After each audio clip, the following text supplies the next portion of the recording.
Hello to everyone and welcome to Classes by Vijeta. Our today's topic is marketing. Marketing, we have this introductory class for the students who are going for this marketing stream for the very first time. So before that, a kind request, please like my video, share it if you like it, and do subscribe if you have not subscribed till date. So we'll start with definitions of marketing. What is marketing? Marketing is managing profitable customer relationship. Simple terms, we manage profitable customer relationship. नए नए बच्चों के लिए काफी difficult word है, तो हम लोग स्टार्ट करते हैं थोड़ा एक बैकग्राउंड के साथ. जब भी आपको मार्केटिंग बोला, बहुत सारे ऐसे बच्चे जो नॉन कॉमर्स बैकग्राउंड से आए हैं, उनके दिमाग में क्या आता है? शॉपिंग या फिर एडवर्टीजमेंट. ये एक कॉमन एक मिथ कह सकते हैं जो मार्केटिंग टर्म के साथ एसोसिएटेड है कि जब भी हम मार्केटिंग की बात करते हैं, हम घर में भी बात करते हैं, चलो मार्केटिंग के लिए जाते हैं. बट शॉपिंग या सेलिंग या advertisement is just a part of marketing. Marketing का जो बेसिक मोटिव है वो होता है हम अपने कस्टमर से एक प्रॉफिटेबल रिलेशनशिप बना सके. वो कैसे, आगे समझते हैं. The second definition of marketing is the process by which companies create value for customers and build strong customer relationship in order to capture value from customers in return. Marketing is a part of business और को बढ़ाने के लिए, business को उसकी reach बढ़ाने के लिए, उसकी प्रॉफिटेबिलिटी बढ़ाने के लिए ही हम मार्केटिंग का यूज करते हैं. तो जब भी हम मार्केटिंग की बात कर रहे हैं, वहां पे हमेशा जो पहली चीज ध्यान में रखने की जरूरत है कि there will be an exchange of value. Exchange of value मतलब हमने आपको कुछ दिया और आपसे उसके बदले में कुछ लिया, and that to be profitable. मतलब वो आपके लिए भी प्रॉफिटेबल हो और हमारे लिए भी प्रॉफिटेबल हो. मतलब बायर और सेलर दोनों के बीच में एक प्रॉफिट वाली रिलेशनशिप हो, एक म्यूचुअली प्रॉफिटेबल रिलेशनशिप, कि हम भी खरीद के बहुत खुश हैं आपसे सामान as a buyer, as a, और हमें लग रहा है कि हमें यस वैल्यू फॉर मनी मिली है, हमने जितने पैसे दिए उसके बदले में हमें एक अच्छा सामान मिला है. और एज अ मार्केटर हम ये सोचते हैं, हम ऐसा वैल्यू क्रिएट करते हैं अपने कस्टमर के साथ, अपना एक रिलेशनशिप क्रिएट करते हैं जिसमें हमारा कस्टमर हमसे हैप्पी हो, सेटिस्फाइड हो, और साथ साथ वो एक healthy relationship, long term relationship भी बिल्ड करता है. तो एएमए ने एक बहुत ही अच्छा डेफिनेशन दिया है, एक बहुत कॉम्प्रिहेंसिव डेफिनेशन दिया है. AMA is American marketing association.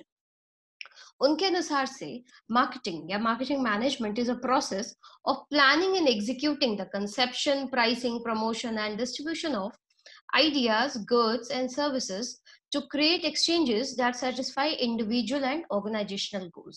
अब एक एक पार्ट में इसको देखते हैं. Marketing management is a process. एक प्रोसेस है ये. किस चीज का?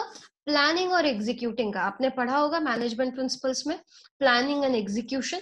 प्लान और एग्जीक्यूट करते हैं क्या चीज को? Conception, pricing, promotion and distribution. Conception मतलब हम प्रोडक्ट कैसा बनेगा, मतलब क्या होगा हमारा प्रोडक्ट, उसको कंसीव करना, उसको उसका कंसेप्शन. उसके बाद उसकी प्राइसिंग क्या होगी, उसका प्रमोशन कैसा होगा, उसका डिस्ट्रीब्यूशन कैसा होगा, मतलब हम अपने कस्टमर्स तक कैसे पहुंचेंगे, इसका प्लानिंग एंड एग्जीक्यूशन. तो ये जब हम कंसेप्शन की बात करते हैं, तो कंसेप्शन किन किन चीजों का हो सकता है? किसी आइडिया का कंसेप्शन हो सकता है, मतलब हम कोई इवेंट कराने वाले हैं, हम कोई साइंस एग्जीबिशन कराने वाले हैं, हम दलेर मेहंदी का शो कराने वाले हैं, हम जस्टिन बीबर को बुलाने वाले हैं, उसका एक शो कराने वाले हैं. तो it can be any idea और it can be any good. हम सर्फ एक्सेल बेच रहे हो, हम घर बेच रहे हो, तो it can be any good और it can be a service. हम स्पा में बुला रहे किसी को, या फिर हम किसी को पढ़ा रहे हैं, तो it is what, it is a service. तो ये conception, pricing, promotion and distribution of ideas, goods and services, what, in order to create exchange. मतलब एक्सचेंज क्या? आप हमसे जो सर्विस ले उसके लिए आप हमको पे करें, दैट इज अ एक्सचेंज. मतलब आप कहीं भी जाकर के कोई सामान खरीदते तो उसके बदले में क्या करते? पैसे देते. तो वहां पे क्या हुआ? एक्सचेंज हुआ. आपने भी उनसे कुछ लिया और आपने कुछ दिया. दोनों जगह दोनों चीजें एक साथ होती है, साइमल्टेनियस एक्सचेंज होता है. तो एक्सचेंज होता है and that too should satisfy the individual and organisational goal. मतलब एज एन इंडिविजुअल जो बायर और सेलर है वो भी खुश होना चाहिए, सेटिस्फाई होना चाहिए, और ऑर्गेनाइजेशन का गोल, जो long term goal, short term goals, वो सब भी फुलफिल हो सके। ये पूरे चीज को, ये पूरी चीजों का कॉन्सेप्शन, प्राइसिंग, प्रमोशन, डिस्ट्रीब्यूशन, ये पूरा एंटायर आइडिया को हम मार्केटिंग कहते हैं। तो मार्केटिंग ऑफरिंग में क्या क्या चीजें हो सकती हैं? पहला तो हो सकता है प्रोडक्ट। आपने देखा होगा प्रोडक्ट टैंजिबल, जिसको हम छू सकते हैं, महसूस कर सकते हैं, सी, वी कैन टच, तो उसको हम प्रोडक्ट कहते हैं। दूसरा होता है इंटैंजिबल, हम स्पा में सर्विस ले रहे हैं, I am not like touching anything. हमारा, जैसे मान लीजिए कोई हमें पढ़ा रहा है, तो वहां पे कोई nothing is in tangible form, but still we are paying. हम डॉक्टर को दिखाने के लिए गए, डॉक्टर एक बस एक स्लिप में, एक पेपर में लिख रहा होता है, लेकिन वो पेपर ऐसे नॉर्मली कहीं बाहर फेंका हो तो उसकी कीमत 50 पैसे होगी, लेकिन just because doctor is writing over that pad, over that paper, उसके लिए हो सकता है हमको उसको 1000 रुपए देने पड़े, जो डॉक्टर की फीस है वहां पे। तो वो क्या कर रहे हैं, वो सर्विसेज दे रहे हैं। तो वो सर्विसेज और प्लस किसी भी तरह का एक्सपीरियंस, हम किसी अम्यूजमेंट पार्क में जाते हैं, हम किसी रेस्टोरेंट में जाते हैं, तो खाना ठीक है, खाना इज अ प्रोडक्ट, ठीक है, लेकिन वहां का एम्बियंस, डोसा हम रोड पे चलते हुए स्ट्रीट में भी मतलब स्ट्रीट में किसी स्टॉल में खा रहे हैं, या फिर हम ताज में जाके डोसा खाए, dosa remain same, but the ambience, the experience, हमको उसके लिए भी पैसे चुकाने पड़ते हैं, है ना। तो मार्केटिंग ऑफरिंग, ये 3 तरह की ऑफरिंग हो सकती है, लेकिन देर आर 10 बेसिक ऑफरिंग्स बात करेंगे। तो कोर कॉन्सेप्ट्स ऑफ मार्केटिंग या कोर मार्केटिंग कॉन्सेप्ट्स के बारे में बात करते हैं। मतलब ये पूरा मार्केटिंग का जो आप सिलेबस स्टार्ट करेंगे या मार्केटिंग पूरा पढ़ेंगे, तो इसमें बहुत सारे वर्ड्स हैं जो आपको बार बार आते रहेंगे, बहुत सारे कॉन्सेप्ट्स हैं जिनसे आपका सामना बार बार होता रहेगा। तो उसमें से पहला कॉन्सेप्ट है target market and segmentation. Target market and segmentation का मतलब क्या होता है कि we cannot boil the entire ocean at once. पूरे समंदर को हम एक बार में बॉयल तो नहीं कर पाएंगे ना। हमें क्या करना है, हम पूरे कस्टमर्स को एक साथ सेटिस्फाई नहीं कर सकते, पूरे दुनिया को हम सामान नहीं बेच सकते। We need to choose our market, we need to choose our target group, और उस टारगेट ग्रुप को चूज करने के लिए हम सेगमेंटेशन का यूज करते हैं। सेगमेंटेशन का मतलब होता है कि पूरे एक मार्केट को छोटे छोटे टुकड़ों में डिवाइड करना। टुकड़ों में डिवाइड करने का मतलब ये नहीं है कि हम तलवार से जाके काट देते हैं। छोटे टुकड़ों में डिवाइड करने का मतलब होता है कि एक पूरा मार्केट है, मान लीजिए देर आर 100 पीपल, 100 पीपल में से इफ यू आस्क का क्वेश्चन कि आप शैम्पू का इस्तेमाल किस लिए करते हैं, तो हो सकता है कि कोई उसको हेयर फॉल कंट्रोल करने के लिए करता हो, कोई डैंड्रफ के लिए करता हो, कोई सिर्फ बालों को लाइवली क्लीन करने के लिए कर रहा है, तो कोई इसको सिल्की करने के लिए कर रहा है, कोई ब्लैक करने के लिए कर रहा है। तो इसी में आप देख सकते हैं कि 100 लोगों को आप 5 अलग अलग ग्रुप्स में बांट सकते हैं। तो अगर आपका शैम्पू सिर्फ डैंड्रफ को क्लीन करने के लिए आपने बनाया, तो आपका टारगेट मार्केट वो ऐसा ग्रुप होगा जो कि जिनके बालों में डैंड्रफ है। तो target market and segmentation is the first core concept. उसके बाद आता है मार्केटर्स एंड प्रोस्पेक्ट्स। मार्केटर कौन होता है? मार्केटर बेसिकली द सेलर्स, और प्रोस्पेक्ट्स मतलब बायर। आप जो सामान बेच रहे हैं, आपके पास अगर कोई किसी तरह का good, service, experience, event, person, कुछ भी है, अगर आप उसको एक्सचेंज करने की इच्छा रखते हैं, मतलब आप किसी को बेचने की इच्छा रखते हैं, तो वो सामने वाला जो खरीदार, जिसको आप सोच रहे हैं कि वो आपका सामान खरीदेगा, दैट बिकम्स अ प्रोस्पेक्ट। उसके बाद तीसरा कॉन्सेप्ट है नीड, वांट एंड डिमांड। ये बहुत ही पॉपुलर कॉन्सेप्ट है, बहुत बार आपसे क्वेश्चन पूछा जाएगा, what is the difference between need and want. तो नीड, वांट, नीड क्या होता है? प्री एग्जिस्टिंग नीड, मतलब एक बायोलॉजिकल नीड आप कह सकते हैं, वो जो पहले से एग्जिस्ट करता है, बेसिक नीड्स। आपको भूख लग सकती है, आपको प्यास लग सकती है, रोटी, कपड़ा, मकान, जिसको हम कहते हैं नॉर्मल टर्म्स में, तो दैट इज बेसिक नीड। लेकिन उसी में अगर हम उस नीड को ऑब्जेक्टिफाई कर दें, ऑब्जेक्टिफाई इन द सेंस कि अगर मुझे खाना है, भूख लगी है, खाना है, तो I will eat burger from McDonald's, तो दैट बिकम्स अ वांट। और उसी वांट के ऊपर अगर हम पेइंग कैपेसिटी को ऐड कर दे, दैट बिकम्स अ डिमांड। ठीक है, जैसे अगर मुझे प्यास लगी है, तो प्यास लगी है, दैट इज अ नीड। मुझे प्यास बुझाने के लिए कोको कोला ही पीना है, ठंडा मतलब कोको कोला, आपने सुना होगा। तो वो दैट बिकम्स वांट। एंड अगर अगर मुझे अब ऑब्जेक्टिफाई ही करना है, तो हम अपनी पेइंग कैपेसिटी के हिसाब से, मेरे पास 10 रुपए पॉकेट में है, तो I will go for Coca Cola only. मेरे पास अगर पेइंग कैपेसिटी है कि 100 rupees I can pay to quench my thirst, तो I will go to a restaurant and order the same cold drink over there, जो कि हो सकता है वहां पे 100 रुपए के ग्लास में है। उससे भी ज्यादा मेरे पास पैसे हैं, तो I will order something else. तो वो जब उसमें हम पेइंग कैपेसिटी को ऐड करते जाते हैं तो उसको हम कहते हैं डिमांड। और एज अ मार्केटर हमारा काम होता है कि हम वांट को क्रिएट करें, क्योंकि इसे प्री एग्जिस्ट करते हैं। उसके बाद आता है product and offering. Product general terms में प्रोडक्ट जो भी हम ऑफर करने के लिए लाए, मतलब एज अ मार्केटर हम जो भी ऑफर करते हैं उसको हम प्रोडक्ट कहते हैं। मतलब हम जो बना करके बेच रहे हैं इन सिंपल टर्म्स, उसको हम प्रोडक्ट कहते हैं। ऑफरिंग 10 तरह के हो सकते हैं: goods, service, experience, event, person, place, property, organisation, information और आइडिया। मतलब वो गुड्स हम सर्फ एक्सेल खरीद सकते हैं, सर्विस पढ़ाई लिखाई doctor, experience amusement park, event Justin Bieber का शो, पर्सन हम अमिताभ बच्चन से मिलना चाहते हैं, that becomes a person. Person वहां पे वो एक ऑफरिंग है। प्रॉपर्टीज, प्रॉपर्टीज को आप दो तरह से टर्म कर सकते हैं। आईपीआर इंटेलेक्चुअल प्रॉपर्टीज होती है, जैसे किसी ने कोई गाना गाया, जैसे किसी ने कोई मूवी बनाई है, तो वो उस पे उनका प्रॉपर्टी राइट्स है, ठीक है, तो वो उसको सेल कर रहे हैं। Neither it is a product, like neither it is a tangible or intangible thing, but still you are paying for that। वो मूवी देखने के लिए आप पे करते हैं, उस गाने को सुनने के लिए आप पे करते हैं, तो that is a property on offer। Organisation, organisation कैसे ऑफरिंग बन सकता है? एक बी स्कूल अपने आप को एडवर्टाइज करती है कि हमारे यहाँ का बच्चा गूगल में पोस्टेड है, तो what they are selling their own organisation plus the organisation where a student is getting placed. तो वो वहां पे क्या है, ऑर्गेनाइजेशन इज एन ऑफरिंग। उसके बाद इंफॉर्मेशन, किसी तरह का इंफॉर्मेशन देने के लिए बहुत सारी कंपनीज, कोई रिसर्च बेस्ड कंपनी है, उसने कोई रिपोर्ट बनाई, उस रिपोर्ट को जब वो सेल करती है, उसको सेल के लिए लगाती है, तो वो that becomes an information on sale, that also becomes an offering product for that particular company. या फिर किसी भी तरह का आइडिया, आइडियाज सबसे महंगे होते हैं। तो ये सारी चीजें ऑफरिंग में आ सकती है। उसके बाद आता है दूसरा कॉन्सेप्ट है वैल्यू एंड सेटिस्फैक्शन। वैल्यू का एक सिंपल फॉर्मूला है, value is equal to benefit divided by cost.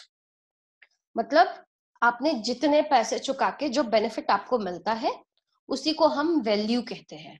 जितना कम से कम पैसे से जितना ज्यादा बेनिफिट मिलेगा उतना ही ज्यादा उस प्रोडक्ट का, उस सर्विस का वैल्यूएशन बढ़ जाता है। और जब आपका परसीव्ड वैल्यू, मतलब आपने जो सोच रखा था कि मुझे इतना वैल्यू मिलेगा इस पैसे को खर्च करके, is equal to delivered value, मतलब जो बायर ने, जो आपके सेलर ने जो आपको वैल्यू डिलीवर की, अगर ये दोनों चीजें मिल जाती हैं, दोनों चीजें इक्वल होती हैं, तो वहां पे जो स्टेट होता है उसको हम सेटिस्फैक्शन कहते हैं। मतलब perceived value is equal to delivered value, that becomes satisfaction.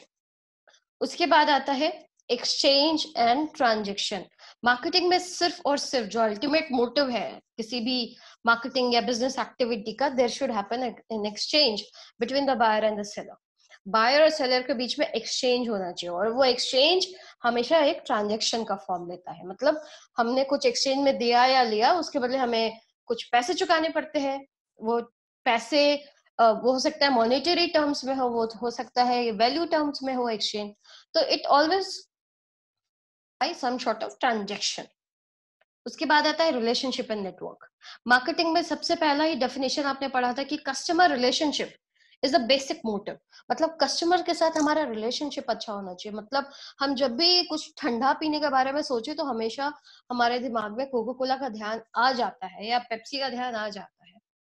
Hardly दिमाग में आपके फ्रूटी आता होगा मेरे ख्याल से। सबके अलग अलग थॉट प्रोसेस हो सकते हैं, तो वो क्या है, कोको कोला ने आपके साथ उस तरह का एक रिलेशनशिप पहले से बिल्ड करके रखा है। तो रिलेशनशिप, और ये रिलेशनशिप का ही आउटकम होता है multiple networks between the stakeholder. Company और उसके स्टेक होल्डर्स, स्टेक होल्डर्स कौन होते हैं? उसका कस्टमर, उसका सप्लायर, उसका कॉम्पिटिटर, उसके बायर्स, ये सारे लोग नेटवर्क का एक हिस्सा है। उनके साथ जो रिलेशनशिप होता है उसको हम कंपनी नेटवर्क्स या मार्केटिंग नेटवर्क्स कहते हैं। उसके बाद आता है मार्केटिंग चैनल। मार्केटिंग चैनल ऐसे कंपोनेंट, ऐसे इंटरमीडियरीज जो प्रोडक्ट को मैन्युफैक्चरर से आपके फाइनल कंज्यूमर तक पहुंचाने में हेल्प करते हैं। वैसे हो सकते हैं जिसको हम होलसेलर, रिटेलर, जॉबर्स ये सारे कहते हैं, ये सारे नाम हैं उनके, उसको हम मार्केटिंग चैनल कहते हैं। लेकिन वहीं पर सप्लाई चेन एक group of activities, group of organisation जो रॉ मटेरियल को भी लाने और रॉ मटेरियल से प्रोडक्ट के बनने और उसके बाद फाइनली कंज्यूमर तक पहुंचने में अलग अलग कंपनीज या अलग अलग कंपोनेंट वैल्यू क्रिएट करते हैं, उसको हम सप्लाई चेन कह सकते हैं। जैसे अगर मान लीजिए कि अगर हम कोई बैग की कंपनी है, बैग बनाती है, तो वो लेदर को लाना, मतलब लेदर प्रोक्योर करना, फिर लेदर को कलर करना, वो हो सकती है उसके लिए कोई अलग इंडस्ट्री हो जो लेदर, कोई लेदर जो प्रोक्योर करने वाली कंपनी है वो अलग हो सकती है, कोई जो उसको टैन करने वाली कंपनी है वो अलग हो सकती है, कोई उसमें कटिंग करने वाली कंपनी अलग हो सकती है, फिर फाइनल प्रोडक्ट हो सकता है जो कंपनी वो बना रही है XYZ कंपनी, उसके बाद वो कटिंग के बाद जो लेदर पहुंचता है उसको बनाना और फिर फाइनली मार्केटिंग चैनल्स तक उसको कंज्यूमर तक पहुंचाना, ये इंटायर प्रोसेस सप्लाई चेन का एक हिस्सा हो सकता है। आज के टाइम में इंटीग्रेटेड सप्लाई चेन के ऊपर काफी फोकस है, जहां पे कंपनीज अपने फॉरवर्ड और बैकवर्ड इंटीग्रेशन के बारे में बात करती है। इन सारी चीजों को हम आगे पढ़ेंगे। और लास्ट इज कंपटीशन, इनके बारे में क्या बताना। कंपटीशन जो आपके जैसे आपसे मिलता जुलता सामान बनाते या बेचते हो उसको हम कंपटीशन कहेंगे। तो these are core concepts of marketing. अब आता है what is marketing process, marketing होता कैसा है। तो सबसे पहला first step is understanding the market place and customers needs and want. Marketing जो स्टार्ट करते हैं, स्टार्टिंग द बिगिनिंग इज आपको अपने कस्टमर के नीड एंड वांट्स को पहले जानना है, फर्स्ट स्टेप। उसके बाद क्या होगा, उसके बाद आप design a customer driven marketing strategy. Customer के हिसाब से, जब उसने आपने उनके नीड्स और वांट्स को समझ लिया, उसके हिसाब से ही आप एक मार्केटिंग स्ट्रैटेजी बनाएंगे। मार्केटिंग स्ट्रैटेजी में बहुत सारे कंपोनेंट्स आते हैं। पहला कंपोनेंट होता है मार्केटिंग मिक्स, दूसरा होता है STP मतलब सेगमेंटेशन, टारगेटिंग, पोजिशनिंग, तीसरा कॉन्सेप्ट होता है मार्केटिंग एनवायरनमेंट। ये सारी चीजें हम आगे चल के डील करेंगे, आपको सिंपल समझने के लिए कि जैसा कस्टमर का नीड है उसके हिसाब से हमने एक प्रोडक्ट बनाया, उसके हिसाब से उसकी प्राइसिंग तय करी, उसके हिसाब से हमने उसका प्रमोशन प्लान करा, डिस्ट्रीब्यूशन प्लान करा। उसके बाद जो थर्ड स्टेप होता है वो होता है construct integrated marketing programme that delivers superior value. उसके बाद हम एक इंटीग्रेटेड मार्केटिंग प्रोग्राम बनाते हैं। इंटीग्रेटेड मार्केटिंग प्रोग्राम का मतलब हमने जिस प्रोडक्ट को जिस कंज्यूमर के लिए बनाया है उस कंज्यूमर तक हमारा ये प्रोडक्ट पहुंच सके। एक ही कंपनी शैम्पू बना रही है, ठीक है, वो बड़े डब्बे में भी बना, उसका पैकेजिंग करती है और छोटे छोटे शैसेट्स में भी करती है। तो ये छोटे शैसेट्स जब बनाती है वो कैसे लोगों के लिए, वो उनके लिए है जो पहली बार वो ट्रायल कर रहे हैं, या फिर they are not very loyal to that particular product, या फिर वो कभी उस समय यूज कर रहे हैं जब उनका कोई स्पेशल ओकेजन हो, ठीक है, रूरल एरियाज में। तो वो और एक डब्बा, एक बड़ा सा 500 लीटर्स का पैकेट, वो वैसे लोगों के लिए है जो उनके लॉयल कस्टमर्स हैं। तो एक इंटीग्रेटेड मार्केटिंग प्रोग्राम आपको बनाना है। उसके बाद जो फोर्थ स्टेप होता है वो होता है build a profitable relationship and create customer delight. मतलब आपको अपने कस्टमर तक अपने प्रोडक्ट को पहुंचाना ही नहीं है, उनके साथ एक रिलेशनशिप। रिलेशनशिप का मतलब क्या होता है, कस्टमर लॉयल्टी हम बना सके, मतलब हमारा कस्टमर एक बार जो हमारे प्रोडक्ट को खरीदने आया वो सेकेंड टाइम भी हमारे प्रोडक्ट को खरीदने के लिए आए, मतलब बार बार आए, तभी तो एज अ मार्केटर हम सक्सेसफुल हो सकते हैं। और उनके साथ हमेशा कस्टमर डिलाइट का सीन बने। डिलाइट का मतलब जो हमने वैल्यू का कॉन्सेप्ट पढ़ा था कि कस्टमर अगर सेटिस्फैक्शन से ज्यादा अगर उससे कुछ मिलता है, मतलब उसने जो नहीं भी सोचा था उसको अगर वो भी चीज मिल जाती है, तो उस वक्त वो क्या होता है, कस्टमर एकदम डिलाइटेड फील करता है। मतलब कस्टमर एक चाय पत्ती खरीदने के लिए आए दुकान में, चाय पत्ती के साथ उसको फ्री में एक मग भी मिल जाए, तो क्या होगा, वो डिलाइटेड फील कर रहा है उस वक्त। तो एक profitable relationship and customer delight, अगर ये वे चार चीजें अगर आप कर सकते हैं, तो उसके बाद फाइनली क्या होगा, capture value from customers in return. तभी आपको अपने कस्टमर के साथ एक रिलेशनशिप, एक कस्टमर के साथ वैल्यू इन एक्सचेंज मिलेगा, and you should capture that value from customer to create profit and customer equity. इसका फायदा आपको लॉन्ग टर्म में क्या मिलता है कि आपका कस्टमर आपके लिए रेगुलर प्रॉफिट देना आपको स्टार्ट करेगा। मतलब अगर एक लॉयल कस्टमर है तो आपको पता है कि अब इसके पीछे बहुत ज्यादा मेहनत करने की जरूरत नहीं है। रेगुलरली वो आपका अगर लॉयल कस्टमर हो गया तो आपके लिए क्या करेगा, धीरे धीरे आपके लिए प्रॉफिट जनरेट करना स्टार्ट करेगा और कस्टमर इक्विटी भी लेकर आएगा। मतलब आपका एक लॉयल कस्टमर, एक रिलेशनशिप, एक लॉन्ग टर्म नेटवर्क फॉर्म होता है उस कस्टमर के साथ। तो दिस इज मार्केटिंग प्रोसेस। और आज के टाइम में the modern marketing system how it looks, it is like एक सप्लायर से कंपनी और कॉम्पिटिटर के बीच में एक रिलेशनशिप है। और क्योंकि सेम सप्लायर जो इस कंपनी को सामान दे रहा है या सप्लाई कर रहा है वो आपके कॉम्पिटिटर को भी दे रहा है, और वही सारी चीजें किसके पास जा रही हैं, सारे मार्केट इंटरमीडियरीज भी सेम ही रहते हैं। मतलब होलसेलर, एक बंदा जो HLL का सामान बेच रहा है वो हो सकता है PNG का बेच रहा है, दोनों फियर्स कॉम्पिटिटर है। एक ही दुकान में आप एक साइड में कोको कोला का फ्रिज देखेंगे, दूसरे साइड में आप पेप्सी का फ्रिज देखेंगे। तो क्या है, the company and the competitor, एक जगह कंपनी पेप्सी है, दूसरी जगह कंपनी कोको कोला है। सप्लायर दोनों का सेम हो सकता है, ठीक है। और उनका मार्केट इंटरमीडियरीज, मतलब जो सामान को बेच रहा है, मार्केटिंग चैनल जिसके बारे में हम बात किए थे, और फाइनली हो सकता है कंज्यूमर भी सेम है। तो वैसे कंडीशन में आप एज अ कंपनी कैसे फ्लरिश करते हैं, कैसे आप इन मेजर इन्वायरमेंटल फैक्टर्स को ओवरकम करते हैं, ये कंप्लीट मार्केटिंग सिस्टम में एज अ कंपनी आपको उसके ऊपर काम करने की जरूरत है। जो लोग पहली बार मार्केटिंग में आए हैं पढ़ने के लिए, उनके लिए एक गोल्डन लाइन है कि अब don't think as a consumer, start thinking as a marketer, तब ये पूरे कॉन्सेप्ट्स को आप अच्छे से समझ पाइएगा। Thank you very much. For any question, you can always write to me at vijayata.rwc.com, rwc at gmail.com, sorry, or comment in the comment box for any question. Or if you like it, share it, subscribe to my channel, and please do comments. Thank you very much.